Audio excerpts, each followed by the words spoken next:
में। आज के इस वीडियो में हम देखने वाले हैं ईवीएस के बहुत सारे इम्पोर्टेंट पॉइंट्स के बारे में।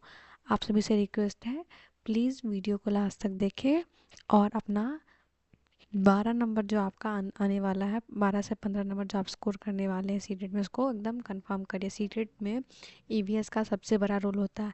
ईवीएस 30 नंबर का पूछा जाता है आपके 1 to 5 में। तो इस 1 to 5 के दौरान आप अपना 30 में से 30 स्कोर कर सकते हो अगर आप सारे पॉइंट्स को अच्छे से पढ़ते हो और देखते हो। तो चलिए हम बिना किसी देरी के क्लास को शुरू करते हैं।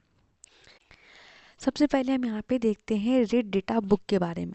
देखो, मैं आपको एक सिंप्लीफाई वर्ड बताती हूँ रीड डाटा बुक के बारे में। रीड डाटा बुक जो होता है बेसिकली एक ऐसा बुक है जो वर्ल्ड कंजर्वेशन यूनियन के तहत जारी किया गया है। इसका कहना है क्या कि इस बुक में हम उन पक्षी, उन जीव, उन जंतुओं के बारे में बात करेंगे जो अभी बहुत ही जल्द समाप्त हो गए हैं, या बहुत ही दुर्लभ है, या बहुत ही उनके ऊपर संकट भरा हुआ है, वो बहुत जल्दी खत्म हो जाएंगे हमारी धरती पर से। वो सारे जानवर, वो सारे पक्षियों के बारे में दिया हुआ रहता है। तो रीड डाटा बुक बेसिकली जो खत्म हो रहा है उसको बचाने की एक छोटी सी कोशिश है, जो हमारे WCU के थ्रू किया गया, वर्ल्ड कंजर्वेशन यूनियन के थ्रू किया गया। आपसे WCU का फुल फॉर्म भी पूछ सकता है कि ये क्या होता है, और इसको जो है बनाने के पीछे रीज़न ये था कि एक अलग सा अ, वो फैक्टर क्रिएट करना जहाँ लोग को ये अवेयरनेस हो पाए कि हमें क्यों बचाना चाहिए अपने जो जंतु विलुप्त हो रहे हैं, चाहे फिर जो भी जानवर खत्म हो रहे हैं, उनको इस धरती से बचाने का एक कारण भी होना चाहिए, जिसके लिए एक संगठन बनाया गया जिसका नाम है IUCN। IUCN आप इसके बारे में बहुत जानते होंगे, अगर आप केमिस्ट्री पढ़े होंगे तो IUCN का फुल फॉर्म भी आता है जो केमिस्ट्री में नेम के लिए यूज होता है। पर यहाँ IUCN जो है वो बेसिकली यहाँ पे नेचर को कंजर्व करने के लिए बनाया गया है। सॉरी, IUCN IUPAC आता है नोमेनक्लेचर के लिए केमिस्ट्री में, और IUCN जो आता है वो यहाँ पे बायोलॉजी में। इसका फुल फॉर्म होता है international union for conservation and nation. ठीक है, तो आप इस चीज़ को याद रखिएगा, ये आपसे बार बार पूछा जा सकता है कि ये क्या होता है।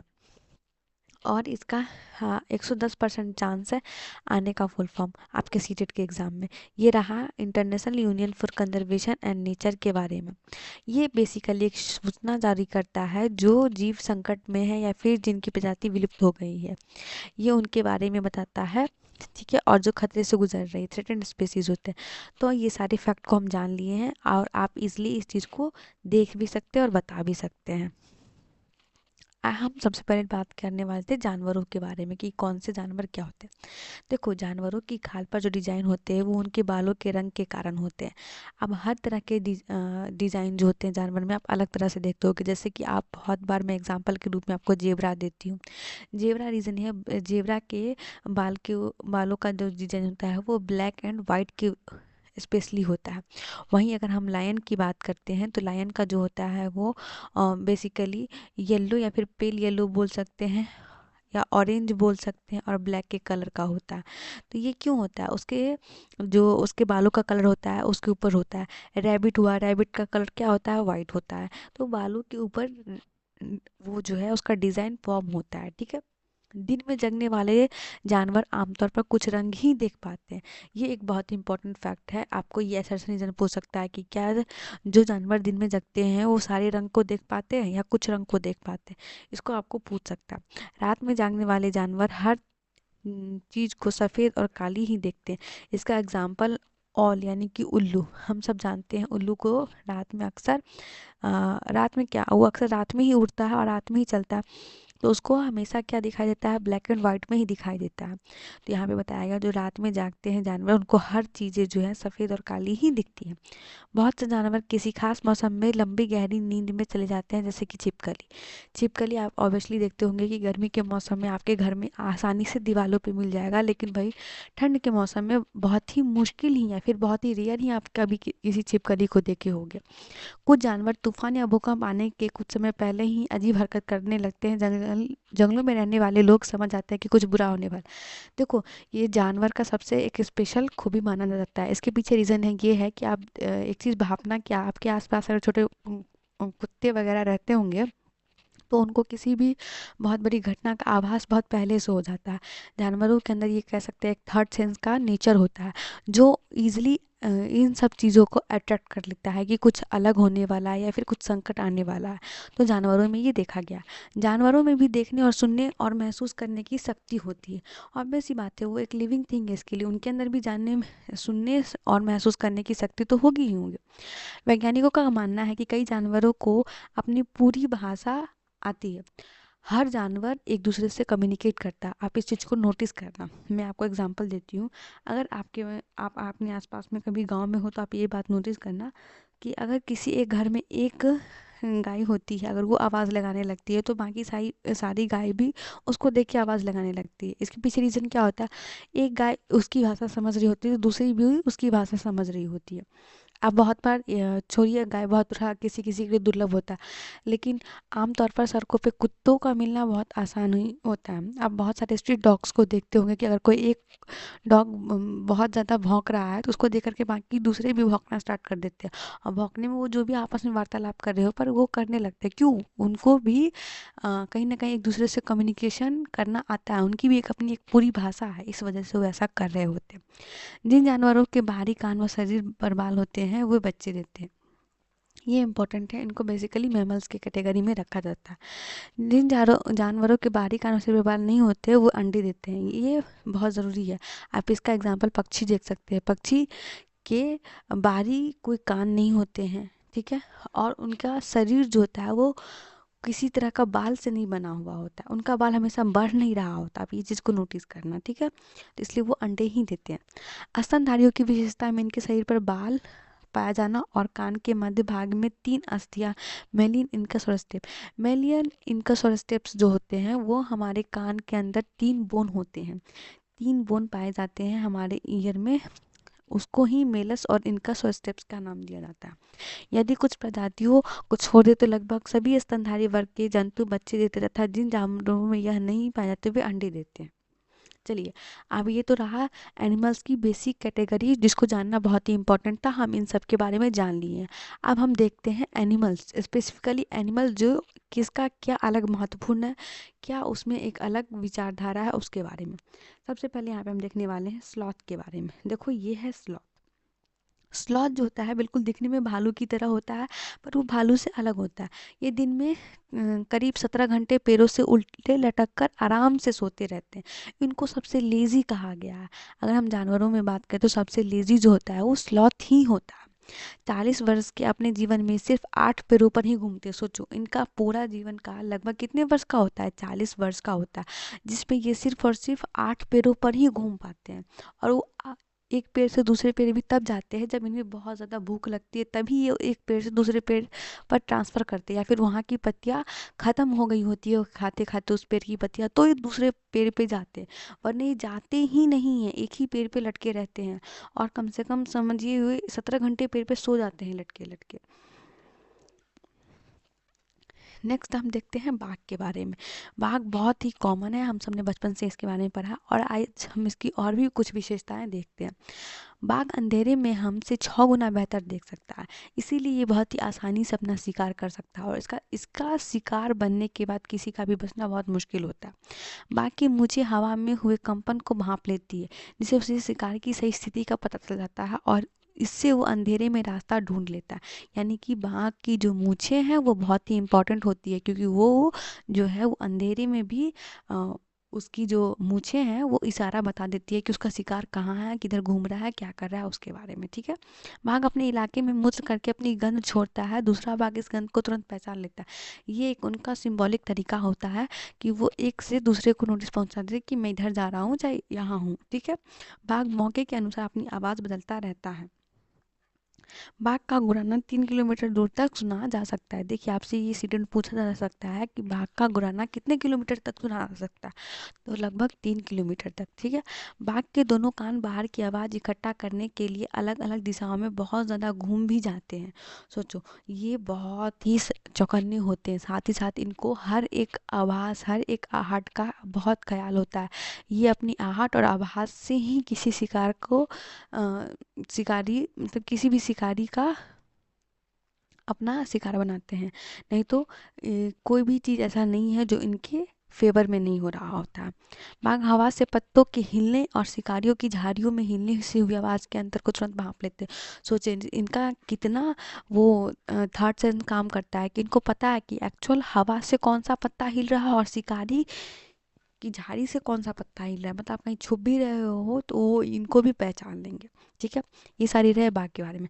अब हम यहाँ पे देखने वाले हैं हाथी के बारे में। हाथी को पानी और कीचड़ में खेलना बहुत पसंद होता है, इसलिए इससे शरीर को ठंडक मिलती रहती है। इस वजह से इसको पानी बहुत पसंद होता है। ऑब्वियस सी बात है, आपने बचपन से अभी तक हाथी के बहुत सारे पिक्चर्स देखे होंगे, वहाँ पे मोस्टली हाथी जो होता है वो पानी के पास ही देखा गया होता है। हाथी के कान पंख जैसे होते हैं, पंखे जैसे होते हैं, क्योंकि इनका ये ही सबसे बड़ा ऑर्गन माना जाता है। मतलब बाहरी ऑर्गन स्ट्रक्चर के रूप में यही माना जाता है। गर्मी लगने पर हाथी अपने कान हिलाकर हवा कर लेते हैं, वो खुद का हवा अपने कान से ही कर लेते हैं। 3 महीने का हाथी का वजन लगभग 200 किलोग्राम का होता है। ये बहुत ही इंपॉर्टेंट है, ये बहुत बार सीटी में पूछा गया है कि 200 किलोग्राम किसके बच्चे का वजन होता है, तो हम कह सकते हैं 3 महीने के हाथी के बच्चे का। ठीक है, एक बड़ा हाथी दिन में 100 किलोग्राम से ज़्यादा पत्ते और झाड़ियाँ खा लेता है। ये भी आपका इंपॉर्टेंट पॉइंट है, इसके बारे में भी बार बार पूछा जाएगा। हाथी बहुत कम आराम करता है, एक दिन में केवल 2 से 4 घंटे ही सोता है। हाथी का स्लीप साइकिल बहुत छोटा होता है, 2 से 4 घंटे का ही होता है। हाथी परेशानी आने पर दूसरे की मदद करता है।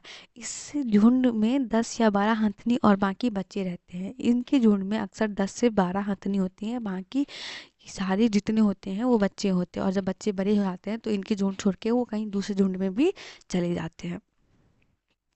झुंड की सबसे बुजुर्ग हाथनी को ही पूरे झुंड की नेता होती है। ये याद रखना, इसका नेता कौन होता है, झुंड की जो सबसे बुजुर्ग हाथनी होती है वो। इस झुंड में 10 या 12 हाथनियों और बाकी बच्चे होते हैं। 14-15 साल तक हाथी इस झुंड में रहते हैं और फिर वह झुंड से छोड़कर चले जाते हैं। ठीक है, नेक्स्ट देखते हैं हम लंगूर के बारे में। जंगल में ऊंचे पेड़ पर बैठा लंगूर अपने पास आती मुसीबत को देखकर एक खास आवाज़ निकालकर अपने साथियों को संदेश देता है और उन्हें चौकन्ना करता है। लंगूर में ये सबसे बड़ा खूबी होता है कि किसी भी वो मुसीबत को देखता है तो एक खास आवाज़ निकालता है, जिससे अपने साथियों के साथ साथ आसपास को भी चौकन्ना कर देता है। नेक्स्ट देखते हैं मगरमच्छ। मगरमच्छ के छोटे छेद जैसे कान होते हैं लेकिन आसानी से दिखाई नहीं देते हैं। यानी मगरमच्छ के पास कान भी होता है लेकिन वो दिखाई नहीं देता है। छिपकली का भी छोटा छेद जैसा कान होता है लेकिन वो भी दिखाई नहीं देता है। मछलियाँ के बारे में देखते हैं। मछलियाँ खतरों की चेतावनी एक दूसरे को जिलेबी तरंगे से देती है। मतलब अगर पानी में बहुत ज़्यादा इस तरह से तरंगे बन रहे होते हैं, इस तरह से तरंगे बन रहे होते हैं, मतलब कोई बहुत बड़ी संकट की बात है, ऐसा मछलियाँ करती हैं। डॉल्फिन भी अलग अलग तरह की आवाज़ें निकालती है और एक दूसरे से बात करती है। डॉल्फिन यानी मैंने इससे पहले बताया था एनिमल्स के कैरेक्टरिस्टिक में कि हर जीव की अपनी अपनी एक अलग भाषा है, वो अपनी अपनी भाषा में भी एक दूसरे से बात करते हैं। दूसरा देखते हैं, गिलहरी के दांत हमेशा बढ़ते रहते हैं। दांतों से काटने और कुतरने के कारण इनके दांत घिस जाते हैं। ये बहुत फैक्ट है। ऐसा पूछा जाए है कि ऐसे कौन सा जानवर है जिसके दांत हमेशा बढ़ते रहते हैं और उसको खाने की वजह से, उस कुतरने की वजह से उनका दांत जो है घिसता है, तो वो होता है गिलहरी। इसके बारे में क्वेश्चन आ गया है, आप इस चीज़ को इम्पोर्टेंट समझ के याद ज़रूर कर लीजिएगा। बिल्ली के दांत नुकीले होते हैं जो मांस को फाड़ने और काटने के काम आते हैं। ठीक है, गाय के आगे के दांत पत्तों को काटने के लिए होते हैं और पीछे के दांत चपटे और बड़े होते हैं जो घास को चबाने के लिए होते हैं। ठीक, नेक्स्ट देखते हैं सांप के बारे में। हमारे देश में केवल 4 तरह के जहरीले सांप होते हैं। इनके नाम है नाग, करैत, दुबोइया और अफाई। ये ही 4 तरह के जहरीले सांप हमारे देश में पाए जाते हैं। जब सांप किसी को काटता है तो उसके 2 खोखले जहर वाले दांतों से उस व्यक्ति के शरीर में जहर चला जाता है। सांप सांप के अंदर 2 खोखला इस तरह का दांत निकला हुआ होता है, वही उसको काटता है और वही दांत चुभने से उसके अंदर जहर जो है ट्रांसफर हो जाता है। इस जहर से बचने के लिए उस व्यक्ति को सीरम नाम की दवाई दी जाती है जो सांप के जहर से ही बनाई जाती है। क्यों ये इसलिए दिया जाता है क्योंकि जहर ही जहर को काटता है। यानी कि बेसिकली लोहा लोहा को जैसे कहते हैं ना कि काटता है, वैसे जहर जहर को ही काटता। तो वहाँ जहर को काटने के लिए ही एक जहर सांप के जहर से बनी हुई एक औषधि के रूप में दवाई दी जाती है। सांप के दांत नुकीले होते हैं, लेकिन वो अपने शिकार को चबाकर नहीं खाता बल्कि पूरा निगल जाता है। आप ये देखे होंगे अक्सर। ये चीज़ समझने के लिए आप अजगर या फिर बहुत बड़ा एनाकोंडा का फिगर याद करिए अपने मन में, क्योंकि आप अक्सर उनको देखे होंगे जब भी वो भोजन ग्रहण करते हैं तो पूरा का पूरा जीव जो है वो निगल जाता है, और उसके पेट में आप बहुत बड़ा ऐसा वो देखे होंगे स्ट्रक्चर के रूप में। सांप के बाहरी कान नहीं होते, वो जमीन पर हुए कंपन को ही सुन पाता है, यानी कि सांप के पास किसी प्रकार का कान नहीं होता। सपेरे को कालबेलिया भी कहते हैं। कालबेलिया नाच में सांप जैसी मुद्राएं होती है। देखो कालबेलिया के बारे में बहुत कुछ पूछा भी जाएगा, और आने वाले सीरीज में हम कालबेलिया के बारे में देखेंगे भी और कालबेलिया के बारे में जानेंगे भी। नेक्स्ट देखते हैं कुत्ता। कुत्ता के बारे में देखते हैं। कुत्तों की गलियों में अपनी जगह बटी हुई होती है। एक कुत्ता दूसरे कुत्ते के मल मूत्र की गंध से जान लेता है कि ये इसके इलाके में बाहर का कुत्ता आया था। तभी तो ये अक्सर एक दूसरे के ऊपर भौंकते हैं। क्यों? क्योंकि इनका अपना अपना वो गली का डिस्ट्रीब्यूशन हो गया है कि ये तेरा गली है, वो मेरा गली है, यहाँ तक मैं जाऊँगा, वहाँ तक तू जाएगा। कोई बाहरी कुत्ता आता है तो उसकी पेशाब की गंध से ही ये समझ जाते हैं कि इसके इलाके का कुत्ता नहीं है, बाहर का कुत्ता है। तभी सारे कुत्ते मिल करके उस कुत्ते पर झपटने लगते हैं, भौंकने लगते हैं। ये अक्सर हम सब आपने अपने निजी जीवन में बहुत ज़्यादा देखा होगा। नेक्स्ट देखते हैं केंचुआ। केंचुआ बहुत ही इंपॉर्टेंट है, इसके बारे में बार बार क्वेश्चन पूछा जाता है।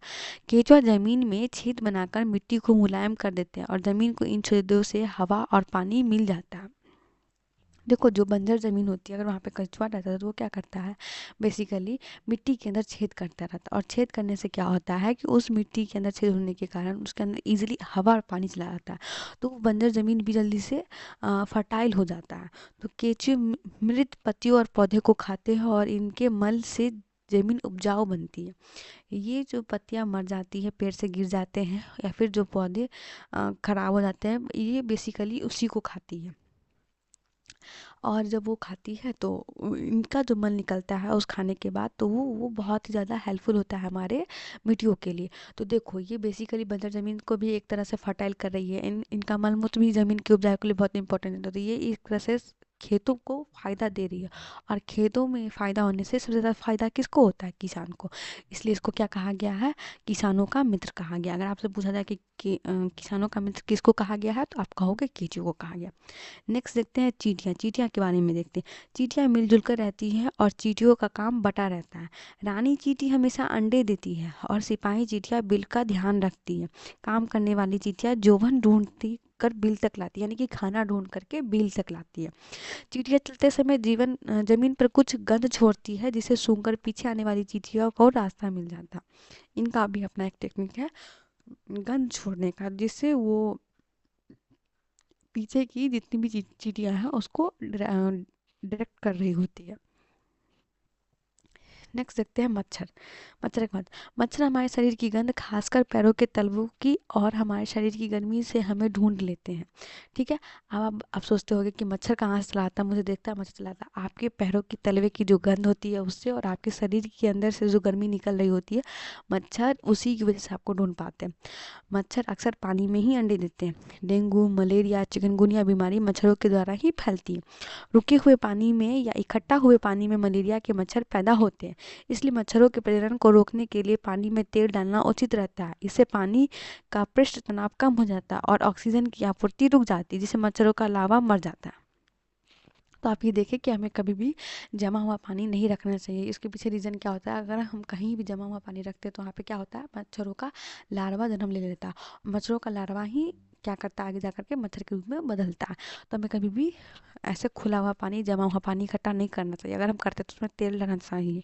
तेल डालने से क्या होता है कि उसका जो डेंसिटी होता है वो कम हो जाता है, और कम होने की वजह से वहाँ पे ऑक्सीजन का लेवल भी ख़त्म हो जाता है। तो उससे क्या होगा, जो लार्वा बन रहा होगा उस पानी के अंदर वो मर जाएगा। नेक्स्ट देखते हैं रेशम का कीड़ा। रेशम का कीड़े के बारे में बस एक ही बात कहा गया कि रेशम का कीड़ा अपनी मादा को इस गंध से कई किलोमीटर की दूरी से ही पहचानता है, यानी कि ये लॉयलिटी की बात कर रहा है कि एक मादा जो है वो अपनी जो उसकी फीमेल पार्टनर होती है उसको बहुत दूर से ही उसके गंध से ही पहचान लेता है, यानी उसकी खुशबू से ही उसको ईजिली पहचान लेता है। नेक्स्ट देखते हैं चूहा। चूहों की देखने की क्षमता कम होती है, लेकिन इनके सूंघने और छूने और टेस्ट करने की क्षमता सबसे अधिक होती है। तो ये रहा हमारा सारा एनिमल्स के बारे में। कल की केवल अंडे देने के लिए घोंसला बनाते हैं। जब अंडों से बच्चे निकल जाते हैं तो वह घोंसला छोड़कर उड़ जाते हैं। घोंसला छोड़कर पक्षी अलग अलग जगह चले जाते हैं, पेड़ों पर, जमीन पर और पानी में। जब पक्षी को अंडा देना होता है तभी वो घोंसले का निर्माण करती है, क्योंकि पक्षी हर वक्त इधर से उधर भटकती रहती है, तो उसको अंडा रखने के लिए कहीं ना कोई जगह बनाना चाहिए, और वो अगर खुद से बनाते तो उसको उनके ऊपर भरोसा हो जाता है, उस घोंसलों में भरोसा होता है, इसलिए वो अपने से खुद से बनाते हैं। अधिकतर पक्षियों की आंखें उनके सिर के दोनों तरफ होती है। अधिकतर पक्षियों की जो आंखें होती हैं उनके दोनों सिरों की तरफ होती है, उसके बारे में दिया गया। नेक्स्ट देखते हैं। पक्षी एक ही समय में दो अलग अलग चीज़ों को एक साथ देख लेते हैं, यानी उन पर नज़र डाल लेते हैं। जब अलग अलग चीज़ें पर केंद्रित करते हैं तो उनका देखने का दायरा बढ़ता है, और जब ये बिल्कुल सामने देखते हैं तो इनकी दोनों की आंखें एक ही चीज़ पर होती है। देखो, पक्षी की जो आंखें हैं, आप यहाँ देख सकते हो, एक आंखें इधर है, एक आंख इसके पीछे है। इससे क्या होता है, इनके दोनों डायरेक्शन में इनको दिखाई देता है, तो दोनों डायरेक्शन में आसानी से देख पाते, इसीलिए आप किसी भी पक्षी को इजीली पकड़ नहीं सकते बिना किसी जाल बिछाए। ज़्यादातर पक्षियों की आंखें की पुतली घूम नहीं सकती, वह अपनी गर्दन घुमाकर ही आसपास देखते हैं। ये चीज़ आप याद रखना कि उनकी आंखें घूमती नहीं है, वो अपनी गर्दन घुमाकर ही देखते हैं। पक्षियों के पंख उन्हें उड़ने में मदद करते हैं और उन्हें गर्माहट भी देते हैं। उनके नए पंख आते रहते हैं और पुराने झड़ते रहते हैं। ये बिल्कुल हमारे बालों की तरह होता है, ये हमारे नए बाल आते रहते हैं और पुराने बाल झड़ते भी रहते हैं, लेकिन ये बाल जो होता है कहीं ना कहीं हमारे सर को प्रोटेक्शन प्रोवाइड करता है। कुछ पक्षी अलग अलग तखरों के लिए अलग अलग आवाज़ें निकालते हैं। अब अलग अलग खतरों के लिए टाइपिंग मिस्टेक हो गया है, इसके लिए खतरों के लिए अलग अलग आवाज़ें निकालते हैं, जैसे उड़कर आने वाले दुश्मनों के लिए एक तरह की आवाज़ और ज़मीन पर चलकर आने वाले के लिए एक तरह की आवाज़, यानी कि इनकी अपनी खुद की भी भाषा, समग्र भाषा है, जिसमें ये अपनी भाषा में बात भी करते हैं, लोगों को बताते भी हैं।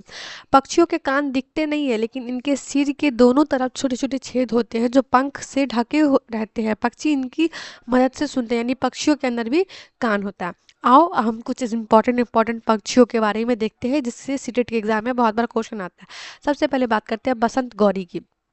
बसंत गौरी या गर्मियों में टुक टुक करती रहती है, पेड़ के तने में गहरा छेद बनाकर उसमें अंडा रखती है। बसंत गौरी का यही इंपॉर्टेंट पॉइंट है। शक्कर खोरा क्या करता है, शक्कर खोरा किसी छोटे पेड़ या झाड़ी की डाली पर अपना लटकता हुआ घोंसला बनाता है। शक्कर खोरा का यही पहचान है कि वो अपना लटकता हुआ घोंसला बनाता है। इसका घोंसला बाल, मकड़ी के जाले, पतली टहनी, बारीक घास, सूखे पत्ते, रुई, पेड़ की छाल के टुकड़े और कपड़े के चित्रों से बने होते हैं, यानी कि ये सभी चीज़ों का यूज़ करके बनाता है। ठीक है, आपसे पूछा जाएगा कि पेड़ की डाली पर लटका हुआ किसका घोंसला होता है, तो आप वहाँ पे शकरखोरा का नाम लोगे। मैना जो होती है, मैना क्या करती है, झटके से अपनी गर्दन को आगे पीछे कर देती है, जिससे वो आसानी से पकड़ में नहीं आती है। नेक्स्ट देखते हैं दार्जिन चिड़िया। दार्जिन चिड़िया इसलिए कहा गया है क्योंकि ये अपनी चोंच को सुई रूप से उपयोग करती है। दार्जिन चिड़िया अपनी नुकीली चोंच से पत्तों को सिल लेती है और उनसे एक थैली सी बना लेती है और उसमें अंडा देती है, यानी कि ये एक पत्तों को सिल करके उसमें घोंसला बनाती है। कौन, दार्जिन चिड़िया। चीलबाज और गिद्ध क्या क्या है, चीलबाज और गिद्ध हमसे 4 गुना अधिक दूर तक देख पाते हैं। चील की पूंछ खांचे वाली होती है और गिद्ध मरे हुए जानवरों को खाकर जगह साफ कर देता है और आकाश में ऊंचाई पर उड़ता है। ये रहा हमारा चीलबाज और गिद्ध के बारे में। ठीक है, चीलबाज और गिद्ध तीनों ही जो है हमसे 4 गुना ज़्यादा दूर तक देखते हैं। चील का पूंछ जो होता है वो खांचे वाला होता है और गिद्ध जो होता है वो मरे हुए जानवरों को खाता है। गिद्ध के ही मरे हुए जानवर खाने की वजह से आज हम बहुत सारे बैक्टीरिया बीमारी से बचे हुए हैं, क्योंकि अगर गिद्ध नहीं मरे हुए जानवरों को खाता तो बहुत सारी बीमारियां फैल जाती, लेकिन गिद्ध के खा जाने की वजह से बहुत सारी बीमारियां हमारे आसपास में नहीं आती है। नर वीवर मच्छी क्या करता है, देखो, नर वीवर पक्षी अपने अपने घोंसले बनाते हैं। मादा वीवर उन सभी घोंसले को देखती है, फिर उनमें से जो घोंसला सबसे ज़्यादा पसंद आता है उसी में अंडा देती है। मतलब ये बेसिकली आजकल के टर्म पे डिपेंड है, यानी कि नर वीवर पक्षी जो है अपने हिसाब से एक बहुत अच्छा रूम बनाते हैं, लेकिन मादा पक्षी जो है नर वीवर वही आकर के उन रूम को पसंद करती है और उनको जो रूम अच्छा लगता है वो उसी रूम में जाकर के अपना अंडा देती है। वैसा ही यहाँ घोंसले की भी बात है। नेक्स्ट देखते हैं फाक्ता। फाक्ता फैक्टस कांटों के बीच या मेहंदी की मेड़ में अपना घोंसला बनाती है। दूसरा देखते हैं उल्लू। उल्लू अपनी गर्दन पीछे तक घुमा सकता है, ऑलमोस्ट 360 डिग्री तक ये अपनी गर्दन को घुमा सकता है। उल्लू की सबसे बड़ी विशेषता यही है। नेक्स्ट कलचिरी। कलचिरी क्या होता है, कलचिरी पत्थरों के बीच अपना घोंसला बनाती है। इनके घोंसले में पौधों, नाजुक टहनी, जड़ें, ऊन, बाल, रुई सब बिछा रहता है। कलचिरी भी सब चीज़ का उपयोग करती है। ये छोटे छोटे कीड़े खाती है, इनकी चोंच अंदर से लाल होती है। नेक्स्ट देखते हैं कौवा। कौवे के घोंसले में लोह के तार और लकड़ी की टहनियाँ जैसी चीज़ें भी होती है। कौवा पेड़ की ऊंची डाल पर घोंसला बनाता है। कौवा पेड़ के सबसे ऊंची डाल पर घोंसला बनाता है। कोयल अपना घोंसला नहीं बनाती है, वह कोए के घोंसले में अंडे दे देती है। ठीक है, इस चीज़ को भी याद रखना कि कोयल कभी भी अपना घोंसला नहीं बनाती, बल्कि वो कौवा के घोंसले में ही अपना अंडा देती है। कौवा अपने अंडों के साथ कोयल के अंडों को भी सेता है, क्योंकि उसको समझ नहीं आता है कि ये उसका अंडा नहीं है। ठीक है, नेक्स्ट देखते हैं गौरैया। गौरैया अलमारी के ऊपर आईने के पीछे अपना घोंसला बनाती है, क्योंकि उसको छुपे हुए स्थानों पे अपना घोंसला बनाना पसंद है। कबूतर कबूतर पुराने मकान या खंडर में अपना घोंसला बनाते हैं, ताकि उनको वहाँ पे अपना अंडा देने में कोई दिक्कत ना हो और वहाँ पे कोई भी छेड़छाड़ ना हो। आओ और कुछ भी हम देख लेते हैं। हम भारत के प्रमुख वन्य जीव और अभयारण्य उद्यान के बारे में देखते हैं। ये भी कई बार कभी कभी घुमा के हमें क्वेश्चन पूछ लेता है। सबसे पहले देखते हैं जिम कॉर्बेट राष्ट्रीय उद्यान। ये कहाँ है? उत्तराखंड में है। जिम कॉर्बेट राष्ट्रीय उद्यान भारत का सबसे पुराना राष्ट्रीय उद्यान है। यहाँ बाघों की आबादी सबसे ज़्यादा होती है, इसलिए इसको बहुत मायने रखा जाता है। गिर राष्ट्रीय उद्यान ये कहाँ है? गुजरात में। गिर वन संरक्षित क्षेत्र की स्थापना 1913 में एशिया सिंहों के बचे हुए सबसे बड़े समूह को संरक्षण प्रदान करने के लिए की गई थी। गिर वन राष्ट्रीय उद्यान बाघ संरक्षित क्षेत्र है, जो एशिया बब्बर शेर के लिए विश्व प्रसिद्ध है। ठीक है, नेक्स्ट देखते हैं दुधवा राष्ट्रीय उद्यान। यह उत्तर प्रदेश का सबसे बड़ा एवं समृद्ध जैव विविधता वाला क्षेत्र है। यह राष्ट्रीय उद्यान बाघों और बारहसिंघा के लिए विशेष प्रसिद्ध है। ये दुधवा राष्ट्रीय जो है बारहसिंघा और बाघ के लिए सबसे ज़्यादा फेमस है। काजीरंगा राष्ट्रीय उद्यान ये कहाँ है? असम में। काजीरंगा राष्ट्रीय उद्यान एक सींग वाले गेंडों के लिए सबसे ज़्यादा अधिक फेमस है, अधिक आबादी के लिए प्रसिद्ध है। इस राष्ट्रीय पार्क को 1985 ईस्वी में विश्व विरासत स्थल के रूप में घोषित किया गया। इस पार्क को भारतीय बाघों का घर भी कहा जाता है। आपसे पूछ सकता है भारतीय बाघों का घर कौन सा है? काजीरंगा राष्ट्रीय उद्यान। देखते हैं बांधवगढ़ राष्ट्रीय उद्यान मध्य प्रदेश। बांधवगढ़ अभयारण्य मध्य प्रदेश का सबसे प्रसिद्ध राष्ट्रीय उद्यान में से एक है। इसे 1968 में राष्ट्रीय उद्यान घोषित किया गया। बांधवगढ़ अभयारण्य बाघों के लिए प्रसिद्ध होता है। नेक्स्ट देखते हैं देश में सबसे छोटा राष्ट्रीय park south button Andaman Nicobar में। आप याद रखिएगा, साउथ बटन अंडमान निकोबार में। देश में सबसे बड़ा राष्ट्रीय पार्क हिमिस जो कि लद्दाख में है। यह भारत में सबसे अधिक ऊंचाई पर स्थित राष्ट्रीय उद्यान है। पहला बाघ अभयारण्य सरिस्का है, जो राजस्थान में है। भारत में सबसे ज़्यादा राष्ट्रीय उद्यान मध्य प्रदेश में है। और देश का सबसे बड़ा बाघ अभयारण्य नागार्जुन सागर है, जो आंध्र प्रदेश में है। विश्व का एकमात्र तैरता हुआ राष्ट्रीय पार्क केबुल लमाजाओ राष्ट्रीय उद्यान है, जो मणिपुर में है। भारत में सबसे ज़्यादा वन्य जीव अभयारण्य अंडमान निकोबार में है। आप इस चीज़ को याद रखिएगा। आइए अब हम कुछ पेड़ पौधों के बारे में जानते हैं जो इंपॉर्टेंट है, आपके पॉइंट्स में पूछा जाता है। सबसे पहले नेपेंथिस जो है, नेपेंथिस को एक नेपेंथिस नामक पौधा इंडोनेशिया, ऑस्ट्रेलिया और भारत के मेघालय में पाया जाता है। आपको भारत में पूछेगा तो आप मेघालय आपको वहाँ पे मेंशन करना पड़ेगा। ये एक तरह का इंसेक्टिवोरस प्लांट है, जो क्या करता है? कीट को खाता है, इसलिए इसको हम इंसेक्टिवोरस कहते हैं, जो इंसेक्ट को अपना भोजन बनाता है। ठीक है, यह पौधा कीड़े मकोड़े और छोटे जीवों का शिकार करता है। यह पौधा लंबे घड़े जैसा दिखता है, इसलिए ऊपरी पत्ता ढक्कन लगाया होता है और इसमें खुशबू निकलती है, जिसकी वजह से कीड़े मकोड़े इसके अंदर फंस जाते हैं। और नेपेंथिस पौधे घटपर्णी पौधा भी कहा जाता है, यानी कि इंसेक्टिवोरस प्लांट भी कहा जाता है। देखिए, ये बिल्कुल मटके के आकार के शेप का है। इसके ऊपर एक पत्ता लगा हुआ है। इसके अंदर से बहुत सारी सुगंध निकलती रहती है। तो जो मतलब जो भी कीट वगैरह है, जो भी छोटे मोटे कीड़े मकोड़े इसकी खुशबू से इसकी तरफ आकर्षित होते हैं और इसके पास आते हैं। और जहाँ ये इसके पास आते हैं, अंदर आते हैं, तो इसका जो पत्ता वाला पार्ट है वो अपने आप बंद हो जाता है।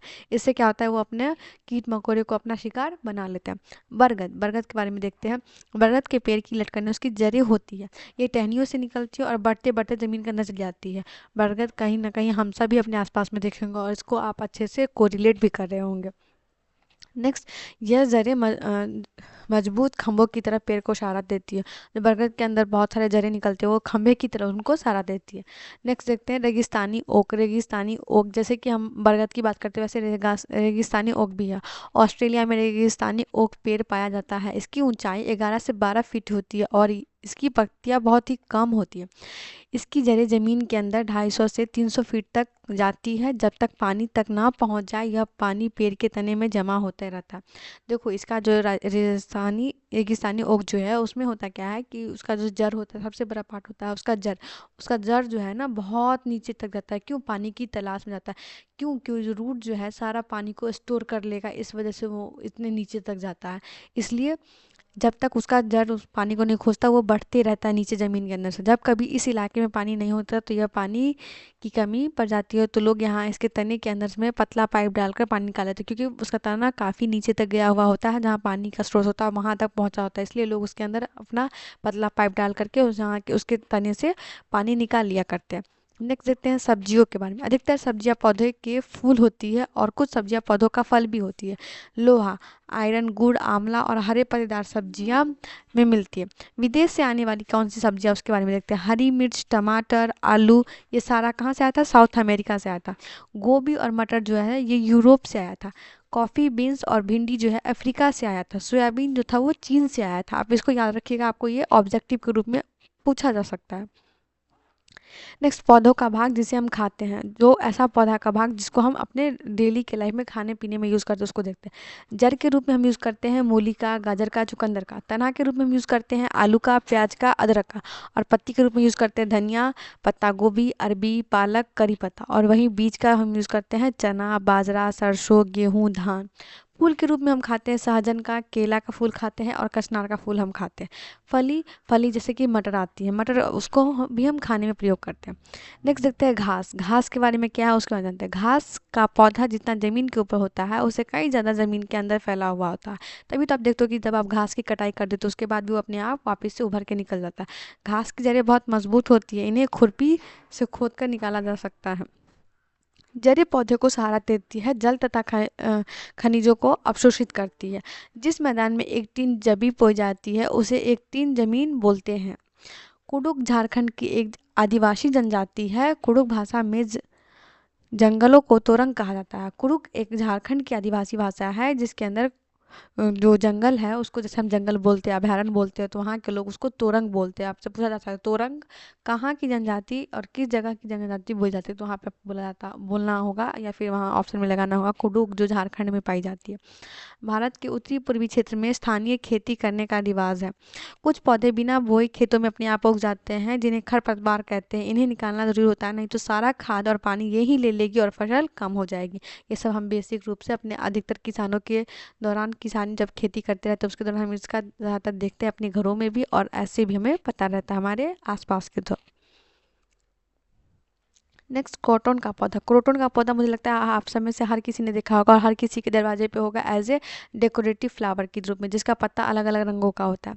क्रोटन पौधा ज़मीन के बारे में उस दशा को बताते हैं, यानी सिग्नल देते रहते हैं कि क्रोटन का पौधा की जड़ जमीन से ज़्यादा गहरी नहीं जाती है। जब मिट्टी सूखने लगती है तो इस पौधे की पत्तियां सूखने लगती है और झड़ने लगती है, जिससे मिट्टी को पता चलता है कि मिट्टी सूख रही है, या तो ये एक प्रकार का सिग्नल होता है। क्रोटन कहीं ना कहीं सिग्नल के रूप में है। ये जो इस तरह का कलरफुल पत्ता है तभी रहेगा जब उसका मिट्टी का जो है गुणवत्ता अच्छे से रहेगा। अगर मिट्टी का गुणवत्ता खत्म हो जाएगा, सूखने लगेगा, तो इसका पौधा भी अपने आप सूख जाएगा। तो कहीं ना कहीं ये सिग्नल प्रोवाइड करता है।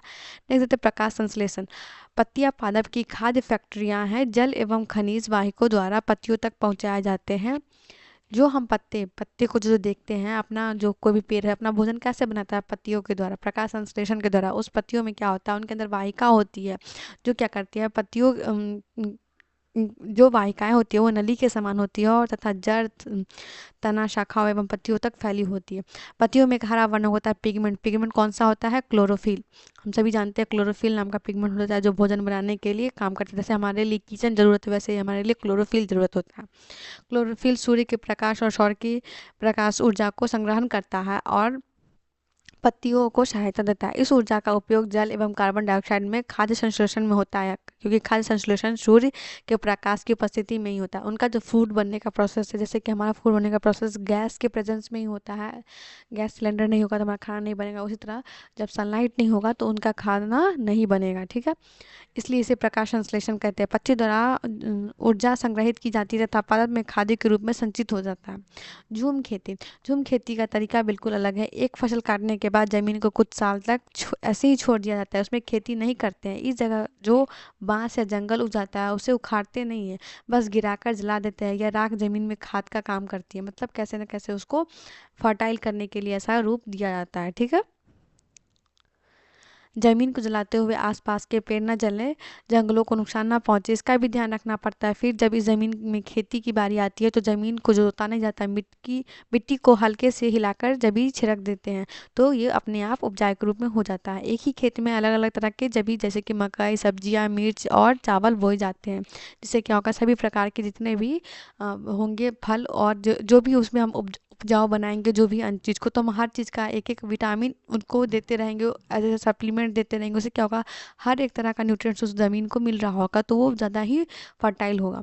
फसल के समय में अनचाही घास और पौधे को उखाड़ते नहीं है, उन्हें गिरा देते ताकि वह ज़मीन की मिट्टी में मिल जाए, इससे भी ज़मीन उपजाऊ बन जाता है। स्थानांतरित खेती या झूम खेती उत्तर पूर्वी पर्वतीय तथा आदिवासी क्षेत्रों में की जाती थी। इसे जनजातीय कृषि भी कहा जाता है। देखो पहले के ज़माने में होता था क्या कि लोगों के पास उतना नॉलेज नहीं था, तो लोग क्या करते थे, एक खेत में खेती करते थे, उसमें फसल निकालते थे, फसल निकालने के बाद वहाँ पे आग लगा के छोड़ देते थे, और कुछ दिनों के बाद फिर आकर के वहाँ खेती करते थे। तो उससे क्या होता था कि ज़मीन जब आग लगाने के छोड़ने के बाद उसकी जो राख ज़मीन के अंदर रहती थी, तो वो उसको उपजाऊ बनाती थी। तो पहले लोगों के अंदर इतना वो नहीं था टेक्नोलॉजी का डेवलपमेंट, तो अधिकतर जो भी आदिवासी लोग थे वो ऐसा करके निकल लेते थे, लेकिन पीछे से भी जो आदिवासी आते थे उस जगह में, वो वहाँ खेती करते थे। धीरे धीरे जब टेक्नोलॉजी आई तो इन सब के बारे में लोग वो के अंदर जागरूकता अपने आप आने लगी। देख सकते हैं हमारे शरीर के लिए विभिन्न पोषक, कौन कौन से ऐसे पोषक है जो हमारे शरीर के लिए काफ़ी लाभदायक है, देखते हैं उनके बारे में। हमारे भोजन में मुख्य पोषक कार्बोहाइड्रेट होता है, प्रोटीन होता है, वसा होता है, विटामिन होता है और मिनरल्स होता है, जो कि जिसको हम खनिज और लवण कहते हैं। हमारे भोजन में पाए जाने वाले मुख्य कार्बोहाइड्रेट, जैसे कि स्टार्च, शुगर के रूप में कार्बोहाइड्रेट मुख्य रूप से हमारे शरीर और को ऊर्जा प्रदान करता है, जैसे कि फैट, वो भी हमें क्या करता है, ऊर्जा प्रदान करता है। प्रोटीन की आवश्यकता शरीर की वृद्धि तथा स्वस्थ रहने के लिए होती है। प्रोटीन युक्त भोजन का प्रयास शरीर वर्धक भोजन यानी कि बॉडी बिल्डर के रूप में करता है। प्रोटीन का जो यूज़ होता है, ज़्यादातर लोग क्या करते हैं, अपना बॉडी बिल्डिंग में करते हैं, इसलिए क्योंकि प्रोटीन जो है वो मसल बिल्डिंग करता है। मसल बिल्डिंग करने वाला जो टर्म है वो किसका किसका है, हमारे प्रोटीन का है। तो प्रोटीन अगर मसल बिल्डिंग करता है तभी तो बॉडी बिल्डर जो होता है प्रोटीन ज़्यादा इनटेक करते हैं। हम जो फैट्स और कार्बोहाइड्रेट्स की बात कर रहे हैं, फैट्स और कार्बोहाइड्रेट ये सब क्या करते हैं, हमें एनर्जी प्रोवाइड करते हैं। एनर्जी से क्या होता है, हमें अपने बॉडी को एक कहीं ना कहीं कोई काम करने की शक्ति मिलती है, ऊर्जा मिलती है, इसी को हम एनर्जी कहते हैं। विटामिन रोगों से हमारे शरीर की रक्षा करता है। विटामिन हमारी आँख, हस्तियों, दांत और मसूड़ों को स्वस्थ रखने में भी सहायता करता है। विटामिन बहुत ज़रूरी है, कहीं ना कहीं एक तरह से सप्लीमेंट है हमारे बॉडी के लिए। विटामिन कई प्रकार के होते हैं जिन्हें अलग अलग नामों से जाना जाता है। इनमें से कुछ विटामिन, जैसे कि विटामिन ए जो होता है वो हमारे आँखों के लिए बहुत ज़रूरी होता है। विटामिन बी जो होता है उसमें बहुत सारे फंक्शंस होते हैं, ये हर एक चीज़ के लिए निर्भर होता है। विटामिन सी जो होता है वो हमारे एंटी एजिंग के लिए ज़्यादातर यूजिंग हुआ होता है। विटामिन डी जो होता है वो हमें कैल्शियम प्रोवाइड कराता है। विटामिन ई जो है बेसिकली रिप्रोडक्शन या फिर बहुत लोगों के अंदर ग्रोथ इंप्रूव करने के लिए विटामिन डी इन सब चीज़ों के लिए माना जाता है। विटामिन के जो है वो हमारे ब्लड क्लॉटिंग के लिए निर्भर होता है। विटामिनों के एक समूह को विटामिन बी कॉम्प्लेक्स भी कहते हैं, क्योंकि विटामिन बी के अंदर बहुत सारे विटामिन पाए जाते हैं, इसलिए इसको विटामिन बी कॉम्प्लेक्स भी कहा जाता है। हमारे शरीर को सभी प्रकार के विटामिनों की अल्प मात्रा में आवश्यकता होती है, जैसे कि विटामिन ए हमारी त्वचा तथा आंखों को स्वस्थ रखता है। विटामिन सी बहुत से रोगों से लड़ने में हमारी मदद करता है, और विटामिन डी हमारे अस्थियों और दांतों के लिए कैल्शियम का उपयोग करने में हमारे शरीर की सहायता करता है। हमारा शरीर भी सूर्य के प्रकाश की उपस्थिति से विटामिन डी बनाता है। ठीक है। चावल में कार्बोहाइड्रेट की मात्रा दूसरे पोषकों से अधिक होती है। इस आधार पर हम यह कह सकते हैं कि चावल कार्बोहाइड्रेट समृद्ध भोजन बनाता है। इन पोषकों को के अलावा हमारे शरीर की बाहरी रेशों में डाइटरी फाइबर, जैसे कि जल की आवश्यकता होती है। रुक्षांश के नाम से भी जाना जाता है, जो हमारे खाने में रुक्षांश की पूर्ति करते हैं। वैसे पादप उत्पाद भी होते हैं। रुक्षांश के मुख्य स्रोत होते हैं, जैसे कि खाद्यान्न, दाल, आलू, ताजे फल। वैसे रफे जो बोल रहे हैं यानी कि रुक्षांश जो बोल रहे हैं, बेसिकली आपके जितना भी आप सैलेड यूज़ करते हैं अपने भोजन में, उसके रूप में इसको कहा जाता है, क्योंकि सैलेड में सबसे ज़्यादा पानी की मतलब पानी की पूर्ति होती है। आप ज़्यादातर देखोगे खीरा हो गया, टमाटर हो गया, इन सबों के अंदर वाटरी सब्सटेंस ज़्यादा रहता है, तो क्या करता है हमारे शरीर में पानी का जो है एक लेवल होता है उसको फुलफिल करता है, और ये ईजिली हमारे बॉडी के अंदर डाइजेस्ट हो जाता है। इसके लिए हम अपने भोजन में रफेज यानी कि नुकसान से ज़्यादा इस्तेमाल करते हैं। छिलका उतारकर यदि सब्जियों और फलों को धोया जाता है तो उनके जो कुछ विटामिन होते हैं वो अपने आप में नष्ट हो जाते हैं। इस चीज़ को पॉइंट ऑफ व्यू में बताया जा सकता है। सब्जियों और फलों की त्वचा में कई महत्वपूर्ण विटामिन तथा खनिज लवण होते हैं, जो चावल और दालों को बार बार धोने से उनमें उपस्थित विटामिन और कुछ खनिज लवण को अलग हो सकता है। भूख लगने पर पता चलता है हमारे हाइपोथैलेमस को। जीभ पर 4 तरह की 9000 ग्रंथियाँ होती हैं। चबाकर खाने से लार टाइलिन निकालकर स्टार्च को माल्टेज शुगर में बदल देता है। हमारे मुंह के अंदर टाइलिन नाम का एक सब्सटेंस होता है जो क्या करता है उसको स्टार्च में कन्वर्ट कर देता है। कब? जब सलाइवा इसके पास आता है, तो सलाइवा यानी कि हमारा जो लार होता है वो टाइलिन को स्टार्च में बदल देता है। स्टार्च जो है हम उसको पचा लेते हैं अपने अंदर। पकने के तरीके जैसे कि भूनकर, उबालकर, तलकर, सेककर, इन सब तरीकों से हम पका के खाते हैं। अचार रखने के लिए कांच के जार की बोतल को अच्छे से सुखाया जाता है ताकि नमी ना रह जाए और नहीं तो अचार खराब हो जाएगा। जब दस्त लगता है तो उल्टियाँ होती है तो हमारे शरीर में बहुत सारा पानी बाहर निकल जाता है। इस समय शरीर के लिए यह हानिकारक हो सकता है, इसलिए हमें शरीर में पानी की कमी को पूरी करनी चाहिए। आप देखते होंगे कोई भी जब भी जल्दी बीमार पड़ता है सबसे पहला एक्शन क्या किया जाता है, उनको सबसे पहले पानी चढ़ाया जाता है। क्यों? उनके शरीर में पानी का जो लेवल है उसको बराबर रखने के लिए। जब तक उल्टियाँ दस्त हो तब तक थोड़ी थोड़ी देर में पानी पीते रहना चाहिए। पानी में शक्कर और नमक भी मिला लेना चाहिए। बहुत छोटे बच्चे को माँ का दूध पिलाते रहना बहुत ज़रूरी होता है। बीमारी रोकने के लिए दवाइयाँ जो घरेलू हो उसको भी लेना चाहिए ताकि इंस्टेंटली कुछ ना कुछ रिलीफ मिले। नेक्स्ट देखते हैं मलेरिया के बारे में। मलेरिया के लिए रोनाल्ड रोस ने सबसे पहले बताया कि मलेरिया मच्छरों के कारण होता है। ये भारतीय मूल के थे। मलेरिया बुखार में कपकपी और ठंड लगता है। मलेरिया में मादा मच्छर एनाफिलीज जो होती है वो फैलाती है मलेरिया नाम की बीमारी को। मलेरिया को दूर करने के लिए दवाई जो है वो सिनकोना के पेड़ की छाल से बनाई जाती है। ठीक है, आपसे पूछेगा कि कौन सा ऐसा डिजीज है जिसको सिनकोना से ठीक किया जाता है, वहाँ पे आपको बताना होगा कि मलेरिया है, जिसको हम यूज़ करते हैं मलेरिया के सिनकोना के पत्ते को हम यूज़ करते हैं मलेरिया के बीमारी में। ठीक है। एनीमिया हेमोग्लोबिन या आयरन की कमी के कारण होता है। यह शारीरिक और मानसिक रूप से प्रभावित करता है। इससे बच्चे ठीक से पढ़ते नहीं हैं, उनका एनर्जी लेवल जो होता है वो बहुत लो हो जाता है, पढ़ाई में ध्यान नहीं लगता। ये एनीमिया का कारण है। ठीक है, अब हम देखते हैं खाने की चीज़ों को जल्दी खराब होने से बचाने के लिए घरेलू उपाय क्या क्या किया जाता है। जैसे कि अगर दूध को खराब होने से बचाना होगा तो उसके लिए हमें समय समय पर उसे उबालते रहना होगा। हरा धनिया उसको क्या करना होगा, गीले कपड़े में लपेट कर रखना होगा। फिर अगर पके हुए चावल खराब होने से बचाने के लिए हमें क्या करना है, एक कटोरे में डालकर पानी के बर्तन में रख देना ताकि वो खराब ना हो, ठंडपन उसके अंदर से मिलते रहे। इस वजह से प्याज और लहसुन को खुले में रखते हैं नमी से ताकि वो खराब ना हो। आप देखते हैं ऊंधियू के बारे में। ऊंधियू एक खाने की डिश है जो सर्दियों में खेत में ही ताज़ी सब्जियों को मसाले के साथ एक मटके में भरते हैं और उसको सीलबंद करके कोयले के अंगारों में मटके को उल्टा रखकर सब्जी को पकाया जाता है। इस पकी सब्जी को ही ऊंधियू कहते हैं। गुजराती में ऊंधियू का मतलब होता है उल्टा। ऊंधियू के साथ मिट्टी के चूल्हे में पकी बाजरे की रोटी को खाया जाता है। साथ में मक्खन, दही और छाछ भी ली जाती है। लिंग हू फेन ये भी एक खाने का डिश है। लिंग हू फेन जो है वो सांप के मांस से बनाया जाता है। इसको जो है हांगकांग में खाया जाता है।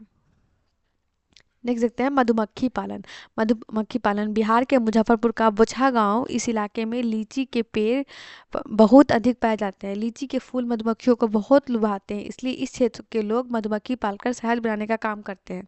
अक्टूबर से दिसंबर सबसे महत्वपूर्ण, अक्टूबर से दिसंबर मधुमक्खी के अंडे देने का समय होता है और यही मधुमक्खी पालन शुरू करने का सही मौका भी होता है। मधुमक्खी पालन को एपीकल्चर कहते हैं। लीची के फूल फरवरी में खिलते हैं। मधुमक्खी के हरे छत्ते में एक रानी होती है जो अंडे देती है। छत्ते में कुछ नर मक्खी भी होते हैं। छत्ते में बहुत सारे काम करने वाली मक्खियाँ भी होती है। यह दिन भर काम करती है, शहद के लिए फूल का रस ढूंढती है। जब किसी मक्खी को रस मिल जाता है तो वह एक तरह का नाच करती है, उससे दूसरी मक्खियों को पता चल जाता है कि वहाँ पर रस रखा हुआ है। मधुमक्खी रस को से शहद बनाती है और छत्ता बनाने का काम भी इन्हीं का होता है। और बच्चों को पालने का काम भी जो है किसका होता है, जो नौकर वहाँ मधुमक्खी होती है उनका। मधुमक्खी पालने में बक्से का प्रयोग किया जाता है। इसे बक्से में चीनी का मीठा घोल डाला जाता है। नर मधुमक्खी जो होती है वो छत्ती के लिए कुछ खास काम नहीं करता है, वो बस ऐसे ही रहता है। मधुमक्खी में डांक में फॉर्मिक अम्ल होता है, जो अगर मधुमक्खी आपको काट लेगा तो उसके अंदर क्या पाया जाता है? Formic acid. ठीक है। इग्लू बर्फ के घर टुंड्रा प्रदेश में पाए जाते हैं। ये घर एस्मिको प्रजाति द्वारा बनाए जाते हैं और इन घरों को इग्लू कहा जाता है। चोंगथोंग चोंगथोंग क्या है देखते हैं। चोंगथोंग पश्चिमी और उत्तरी तिब्बत में एक ऊंचा पठार है। यह 5000 मीटर ऊंचाई पर स्थित है, जो कुछ हद तक भारत के लद्दाख क्षेत्र के दक्षिण पूर्व में भी फैला हुआ है। यहाँ चांगपा नामक की एक प्रजाति है जिसकी आबादी कुल 5000 लोगों की है। यह हमेशा अपने भेड़ बकरियों के साथ घूमते रहते हैं। चांगपा लोग अपने टेंट को रैबो कहते हैं। यहाँ सर्दियों में 70 किलोमीटर पर आवर की हवा चलती है। चांगपा की भाषा में चोंगथोंग का मतलब ऐसी जगह से है जहाँ कम लोग रहते हैं। यहाँ एक भी पेट्रोल पंप नहीं है।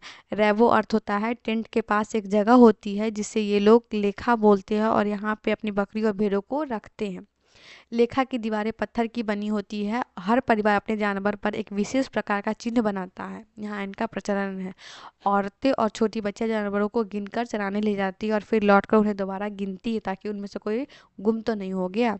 या लोग अपनी बकरियों को ऊंचाई और ठंडी जगह पर चराने ले जाते हैं और जिससे बकरियां के बाल घने और मुलायम होते हैं क्योंकि उनको ठंड से बचना होता है। विश्व का सबसे प्रसिद्ध पश्मीना शॉल। पश्मीना शॉल चांगपा लोग द्वारा पाली गई बकरियों के बालों से बनाया जाता है। जिन बकरियों में सबसे ज़्यादा मुलायम पश्मीना ऊन मिलती है वह बहुत ऊंचाई पर लगभग 5000 मीटर ऊपर रहती है। ठंड में टेम्परेचर 0 डिग्री सेल्सियस से होता है 40 डिग्री सेल्सियस तक चला जाता है, तो वहाँ पे उनकी जो बाल होते हैं वो काफ़ी गर्म होते हैं। इस वजह से उन बकरियों के बालों से ही हमारा पश्मीना शॉल जो है वो बनता है। बकरी के शरीर पर गर्म बालों का कोट बन जाता है। इनमें से कुछ बाल बकरियां गर्मियों में गिरा देती है जिनका प्रयोग पश्मीना शॉल बनने में होता है। इनका एक बाल इतना पतला होता है कि इनके 6 बाल हमारे एक बाल के बराबर होते हैं। यह शॉल हाथ से बनाए जाते हैं। लगभग 250 घंटे की बुनाई के बाद एक प्लेन शॉल बनता है। सोचिए कितना मेहनत का काम है ये। एक पश्मीना शॉल 6 स्वेटर जितना गर्म होता है। देख सकते हैं ब्रेल लिपि के बारे में। लुइस ब्रेल फ्रांस के थे। ये 3 साल की उम्र में अपने पिता के औजारों से खेलते हुए इनकी आंखों में चोट लग गई जिस वजह से इनकी आंखों की रोशनी चली गई।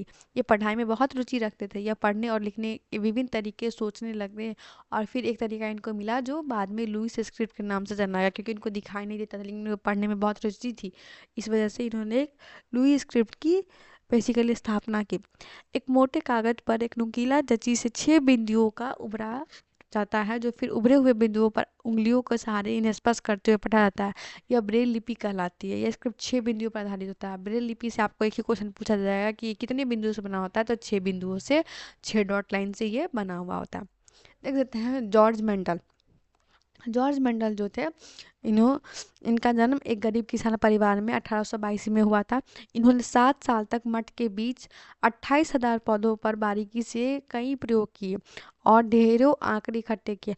मटर के पौधे के कुछ गुण होते थे जो जोड़ियों में आते थे और जैसे भी बीज या तो मुलायम होना या फिर खुरदरा होना। इनसे निकली अगली पीढ़ी में बीजों में भी बीज या तो मुलायम होगा या फिर खुरदरा होगा।